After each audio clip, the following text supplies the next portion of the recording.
For me, I always say as long as the story is nice and as long as it sends out a good message, why not? Yeah, agree. Kailangan kasing magpatunayan ng character niya na yun talaga yung kailangan niyang gawin. So I think mas yun yung iniisip namin, hindi yung kung ready na ba kami or not. Siyempre, I mean, that still plays a part, but you really want to see the material and if it's worth it to do or not. Yes, we're very excited for future Donnie and Belle. Grabe, pero of course, tayo sa wakas, out now guys! Diba?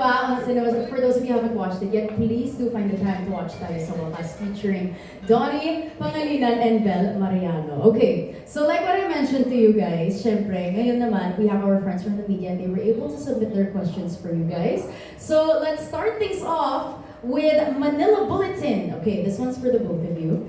Since you've worked together many times, how has your on-screen chemistry evolved?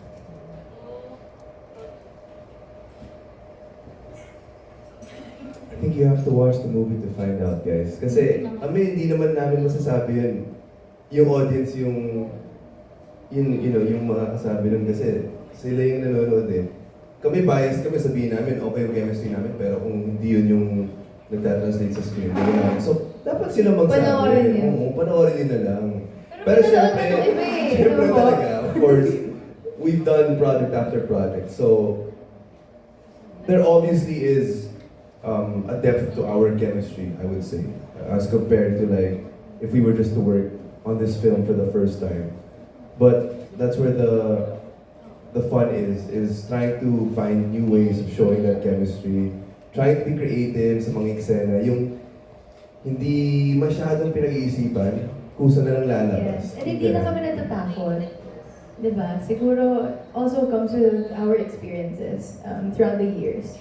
So, yeah, panoorin niyo po para kayo po ang magsabi. Gusto ko malaman. Siguro, kailan nawala yung ilang feeling during taping? Like, which project was it when you were like, okay, we're comfortable with each other?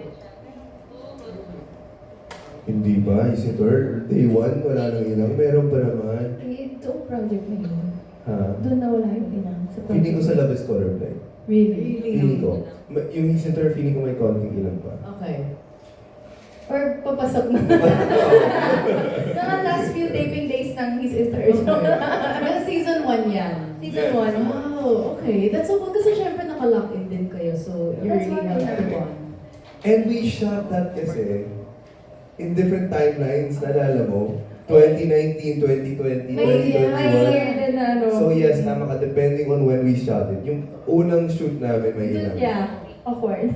But because there was like a year in between. Oo. Di ba? Parang may 1 year in between Yes. the shoot. We shot If you would 2019. notice, iba yung itsura ko. Kasi naglilift ako ng weight sa bahay during pandemic. So, May muscles. Grabe, pagbalik niya, ha? Nangyari. Sabi ko, Nangyari. ba't parang bahay na itsura ko? Yes, okay. So, Yeah. nawala na yung ilang feeling, depende, on either Love is Colorblind or the end of Peace and Forever. Oh my gosh, bongga. So, ibig sabihin dito, wala na talagang inang. Very comfortable na sa tayo sa Siyempre. Yes, love it.